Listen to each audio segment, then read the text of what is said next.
Hello everyone. मेरा नाम रामेश्वर धाकड़ है। मैं आईआईटी खड़गपुर से पोस्ट ग्रेजुएट हूँ। मैंने करंट अफेयर्स से रिलेटेड टॉपिक्स का एक क्विक ओवरव्यू सीरीज स्टार्ट किया है, जिसमें हम डे टू डे जो हेडलाइंस न्यूज़ में रहती हैं उनको कवर करेंगे, जो हमारे एग्ज़ाम्स से डायरेक्टली इनडायरेक्टली रिलेटेड हैं।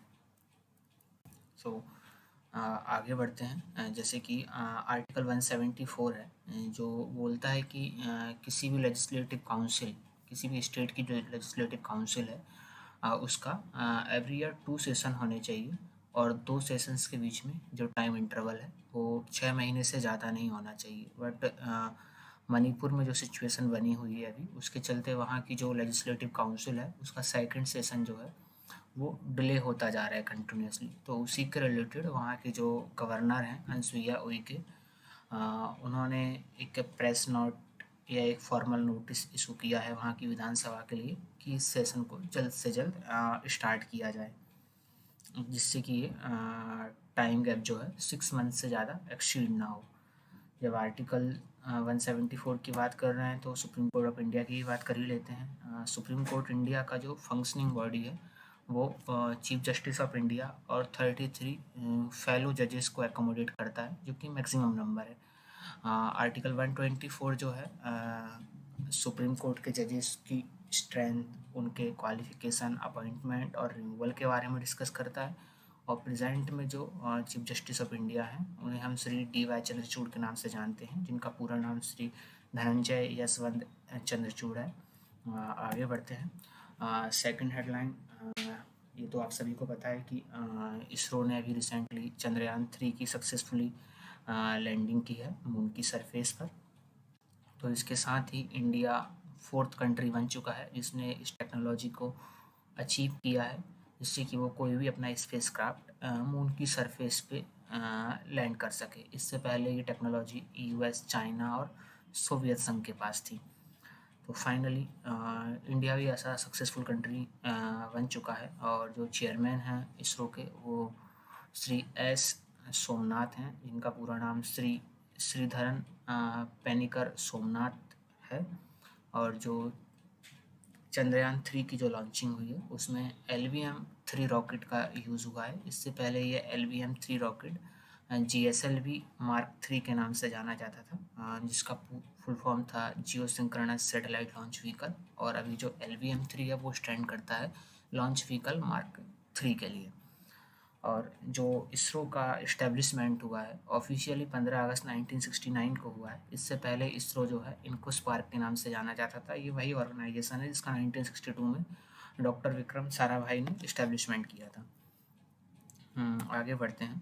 ब्रिक्स समिट अभी हेडलाइंस में है क्योंकि यह ऑर्गेनाइज की जा रही है साउथ अफ्रीका में, जो कि 15th मीट है इस ऑर्गेनाइजेशन की, जहां हमारे प्राइम मिनिस्टर भी गए हुए हैं।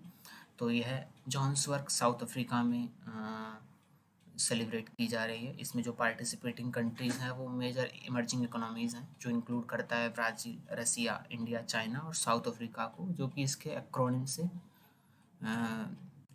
अंडरस्टेबल है। बट अब से ऐसा नहीं रहेगा क्योंकि कुछ नई कंट्रीज़ भी इसमें इंट्रोड्यूस होने जा रही हैं। अपकमिंग सेशंस में हम उनके बारे में डिस्कस करेंगे। और जैसे कि जब भी कोई समिट होती है तो वो उस कंट्री की कैपिटल में होती है, बट इस बार ऐसा नहीं हो रहा है। जो ब्रिक्स समिट साउथ अफ्रीका में ऑर्गेनाइज हो रही है जोहान्सबर्ग सिटी में। जोहान्सबर्ग साउथ अफ्रीका की कैपिटल नहीं है। तो चलिए थोड़ा सा साउथ अफ्रीका की कैपिटल के बारे में भी जान लिया जाए। तो साउथ अफ्रीका के जो प्रेसिडेंट हैं वो श्री साइरिल रामापोसा हैं, जिनका पूरा नाम श्री मातामिला साइरिल रामापोसा है। और साउथ अफ्रीका की कोई इंडिविजुअल कैपिटल नहीं है। साउथ अफ्रीका की 3 कैपिटल्स हैं on the basis of administrative affairs, legislative affairs and judicial affairs. So जो एडमिनिस्ट्रेशन से रिलेटेड है वो प्रिटोरिया है, लेजिस्लेटिव अफेयर्स से रिलेटेड जो है वो कैपे टाउन है, एंड फॉर जुडिशियल कैपिटल जो है ब्लूमफोर्टिन है। जबकि जोहान्सबर्ग जो है उसका एक मेजर सिटी है जहाँ हाईएस्ट कोर्ट सिचुएटेड है साउथ अफ्रीका का। ये काफ़ी इकोनॉमिकल और पॉलिटिकल पॉइंट ऑफ व्यू से काफ़ी basically economical point of view से काफ़ी इम्पोर्टेंट शहर है साउथ अफ्रीका का। शायद इसलिए जो ब्रिक्स समिट है वो जोहान्सबर्ग में ऑर्गेनाइज की जा रही है। आगे बढ़ते हैं। ICMR, रिसेंटली इंडिया के कुछ पार्ट्स में फिर से कोविड केसेस राइजेस हो रहे हैं। तो ICMR that is stand for Indian council for medical research. ये वो ऑर्गेनाइजेशन है जो कोविड्स के सैंपल्स का एनालिसिस करती है और पता करती है कि कौन सा नया वेरिएंट जो है अभी फैल रहा है। इसके जो चेयरमैन हैं वो डॉक्टर राजीव वहा हैं। और यदि इसका हिस्ट्री देखा जाए तो 1911 में, जो कि भारत की आज़ादी से पहले, इसको IRFA के नाम से स्टार्ट किया गया, जो स्टैंड करता है इंडियन रिसर्च फंड एसोसिएशन के लिए। और बाद में इसको चेंज करके आफ्टर इंडिपेंडेंस इन 1949 में इसका नाम रखा गया Indian council for medical research, जो कि डील करेगा sponsored and coordinated medical research in the country. Sports segment में देखा जाए तो प्रागनंदा, ये एक नाम आपने सुना होगा न्यूज़ में। तो ये एक 18 ईयर ओल्ड पर्सनालिटी है जो कि ग्रैंड मास्टर ऑफ चेस है इंडिया की।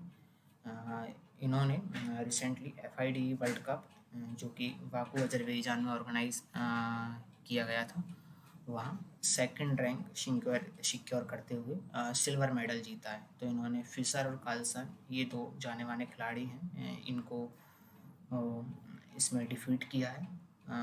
और इसमें इनको डिफीट करते हुए इन्होंने सेकंड रैंक सिक्योर किया। ऐसा करके ये इन्होंने सिल्वर मेडल जीता वर्ल्ड कप 2023 में। और साथ ही ये ऐसा कैंडिडेट क्वालिफाइड किए हैं 2024 के वर्ल्ड कप के 2024 के लिए।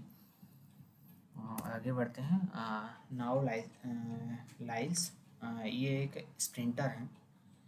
स्प्रिंटर बेसिकली जो फास्ट रनिंग होती है उसको बोला जाता है। तो ये 100 मीटर और 200 मीटर की स्प्रिंटर रनिंग्स में पार्टिसिपेट करते हैं। तो इन्होंने पास्ट में 2020 टोक्यो ओलंपिक में 200 मीटर रेस में मेडल जीता, ब्रॉन्ज। इसके बाद ये 3 टाइम वर्ल्ड चैम्पियंस रहे। मीन्स 200 मीटर में 2019 और 22 में वर्ल्ड चैम्पियन रहे, और 100 मीटर इवेंट में 2023 में, जो कि अभी करंट में ऑर्गेनाइज किया गया, उसके चलते ये न्यूज़ में है। तो ये अमेरिकन प्रोफेशनल हैं और इन्होंने 100 मीटर का जो डिस्टेंस है वो 9.83 सेकंड में कवर किया। उसके साथ ही 2023 में और वो एज अ वर्ल्ड चैम्पियन उभरे हैं। आगे बढ़ते हैं। नेक्स्ट जो है वुमेन्स रेसलिंग से रिलेटेड है।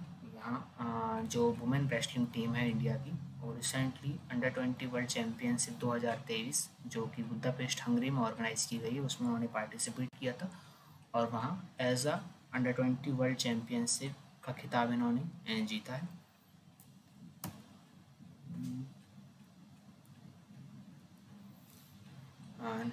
नेक्स्ट जो है इंडिया की वुमेन्स रेसलिंग टीम ने अंडर-20 वर्ल्ड चैम्पियनशिप 2023 में पार्टिसिपेट किया था, और वहाँ ये एज अ चैम्पियन उभरे हैं, जो कि बुदापेस्ट हंगरी में रिसेंटली ऑर्गेनाइज की गई थी, जहाँ इन्होंने 7 मेडल्स जीते हैं, जिसमें से 3 गोल्ड हैं। इसके साथ ही आज का सेशन यहीं ख़त्म करते हैं। Thank you so much for watching.